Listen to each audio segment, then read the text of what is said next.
another new job. So আজকে সবথেকে ভালো লাগছে কি জানেন, আজকে ওয়েদারটা দেখি। এক সপ্তাহ ধরে বৃষ্টি পড়ছে, আরো বেশি, আমাদের পাড়ায় 1 হাঁটু জল।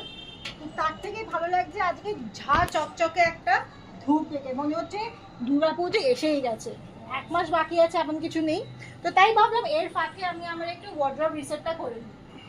আমার ওয়ার্ড্রবের যা হাল দেখতেই পাচ্ছেন, মানে কাজ ওয়ার্ক ফ্রম হোম করতে করতে অফিস যেতে যেতে আমার সময় হয় না যে আমি আমার ওয়ার্ড্রবটাকে রিসেট করবো। তাই ভাবলাম আজকে টাইম পেয়েছি, আজকে ফ্রাইডে আমার উইক অফ আছে, তো আমি আজকে ওয়ার্ড্রবটা রিসেট করবো। So stay tuned with me. And আর একটা খুব ভালো জিনিস আমি যেটা করবো, আমি ভেবে রেখেছি করবো, সেটা আমি আপনাদের পরের ভিডিওতে বলবো।